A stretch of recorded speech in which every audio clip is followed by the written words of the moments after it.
كان في بنتين صحاب جدا، هناء وشيرين، ما بيفترقوش عن بعض لحظة. هناء كانت يتيمة وعلى قد حالها، ولما جه نصيبها واتخطبت لعادل، شيرين هي اللي وقفت جنبها وجهزت معاها كل حاجة. وفي ليلة الحنة والبيت مليان زغاريد وفرحة، شيرين دخلت لأوضة هناء وهي ماسكة كوباية عصير وبتقول لها: اشربي يا عروسة، ده عصير فريش عشان تروقي ووشك ينور. هناء شربت العصير، وبعد نص ساعة حست بدوخة شديدة وفقدت النطق، وعينيها ما كانتش قادرة تفتحها. شيرين شالت هناء وحطتها في السرير وغطتها، وخرجت بره، لبست برقع ونضارة وغطت وشها بوشاح شبه اللي هناء كانت لابساه، وطلعت قعدت وسط المعازيم وهي بتمثل إنها العروسة المكسوفة اللي مش عايزة تتكلم مع حد.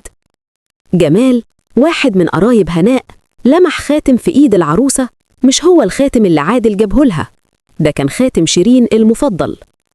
جمال شك في الموضوع وراح دخل أوضة هناء ولقاها مرمية وفقد الوعي. جاب مية ورشها على وشها لحد ما فاقت، وحكت له اللي حصل بصوت مقطوع.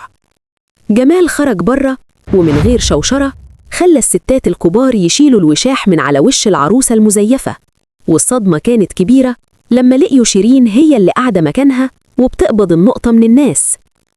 اتضح إن شيرين كانت بتحب عادل من زمان، وكان قصدها تنيم هناء وتاخد مكانها في الفرح وتعمل تمثيلية تخلي عادل يكره هناء ويفتكر إنها هربت. شيرين ما كانتش صاحبة، كانت حية مستنية اللحظة اللي تلدغ فيها.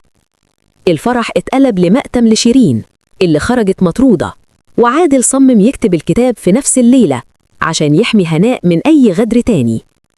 دي كانت حكاية النهاردة اللي بتعرفك إن مش كل إيد بتقدم لك عصير بتبقى نيتها تروي عطشك، ساعات بيبقى فيها سم بيوقف قلبك. استنونا في قصة جديدة بمغامرة تانية على قناة حكايات مايا.